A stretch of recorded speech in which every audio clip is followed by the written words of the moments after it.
सबका स्वागत है क्रिएटिव तनुश्री चैनल पर। आज हम टाटा ग्रुप के इतिहास और उसके महान नेता रतन टाटा के योगदान की चर्चा करेंगे।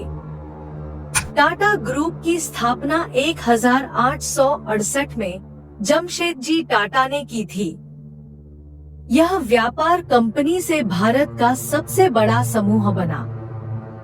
रतन टाटा के नेतृत्व में टाटा ग्रुप भारतीय संस्था से वैश्विक शक्ति बना, जिसकी आय $5 बिलियन से $100 बिलियन तक बढ़ी। रतन टाटा ने नवाचार और विविधीकरण पर ध्यान केंद्रित किया, जिससे टाटा वैश्विक मंच पर मजबूत खिलाड़ी बना। एक दिग्गज का विदाई रतन टाटा को याद करते हुए हाल ही में दुनिया ने एक सच्चे दूरदर्शी व्यक्ति के गुजर जाने पर शोक व्यक्त किया।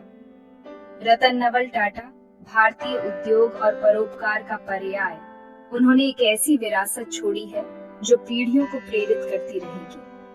टाटा सन्स के चेयरमैन के रूप में उन्होंने टाटा समूह को एक वैश्विक दिग्गज में बदल दिया। फिर भी वे विनम्र और संवेदनशील बने रहे। रतन टाटा ने समाज को वापस देने की भावना को मूर्त रूप दिया। उनका जीवन ईमानदारी, करुणा और नवाचार का प्रमाण था। उनके निधन से दुनिया ने एक ऐसे नेता को खो दिया जिसने अनगिनत लोगों के जीवन को छुआ। वस्त्र से प्रौद्योगिकी तक एक विरासत की उत्पत्ति। रतन टाटा को समझने के लिए हमें टाटा समूह की उत्पत्ति पर गौर करना होगा। 1868 में जमशेदजी टाटा द्वारा स्थापित समूह की शुरुआत मुंबई में एक कपड़ा मिल से हुई थी। जमशेदजी ने उद्योग द्वारा सशक्त भारत की कल्पना की थी। इस विनम्र शुरुआत से टाटा समूह फ्लरिश्ड। इसने स्टील, बिजली और अन्य प्रमुख क्षेत्रों में कदम रखा। भारत के विकास के साथ इस गहरे संबंध ने समूह के लोकाचार में जिम्मेदारी की भावना पैदा की। नवाचार और ईमानदारी। रतन टाटा के नेतृत्व में टाटा का तरीका। रतन टाटा ने माना कि आगे रहने के लिए नवाचार महत्वपूर्ण है। उन्होंने टाटा समूह के भीतर प्रयोग और जोखिम लेने की संस्कृति को प्रोत्साहित किया। इसी दर्शन ने टाटा नैनो जैसी पहलों को जन्म दिया। उनका मानना था कि सच्ची सफलता ग्राहकों और हितधारकों का विश्वास अर्जित करने में है। सादगी की शक्ति। रतन टाटा की स्वासी विनोदामृता। अपनी अपार सफलता और वैश्विक कद के बावजूद रतन टाटा उल्लेख नोटीय फॉर्म से जमीन से जुड़े रिमेन्ड।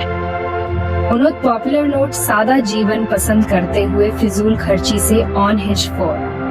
उन्होंने पॉपुलर नोट शीर्ष अधिचयपेस्तियों से लेकर कंपनी के ड्राइवरों तक सभी के साथ सम्मान से पेश किए। उनका मार्केटिंग दृष्टिकोण अनोखा था। टाटा नैनो और जागो रे जैसे अभियानों ने समाज में जागरूकता बढ़ाई। मुंबई आतंकी हमलों के बाद रतन टाटा ने ताज महल पैलेस होटल को बहाल किया, दिखाते हुए कि लोग उनसे ज्यादा महत्वपूर्ण थे।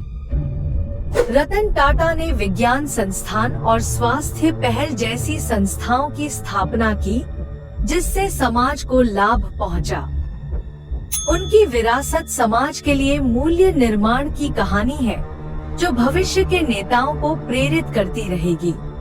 The enduring legacy of the Tata Group is a testament to the pioneering vision of Jamsetji Tata and the transformative leadership of Ratan Tata. Established in 1868 as a modest trading company in Mumbai, the group has evolved into a global powerhouse under Ratan Tata's visionary stewardship.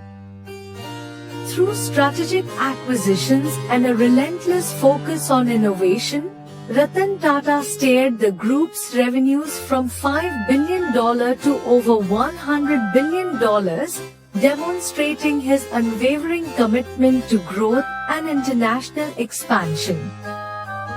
Ratan Tata's unwavering dedication to ethical leadership and philanthropy has set a precedent for businesses worldwide, leaving a profound impact on the industry and society at large. His exceptional leadership will continue to inspire future generations to strive for excellence and make a positive difference in the world. Thank you for watching and see you in the next video. Till then, take care, bye bye and tata.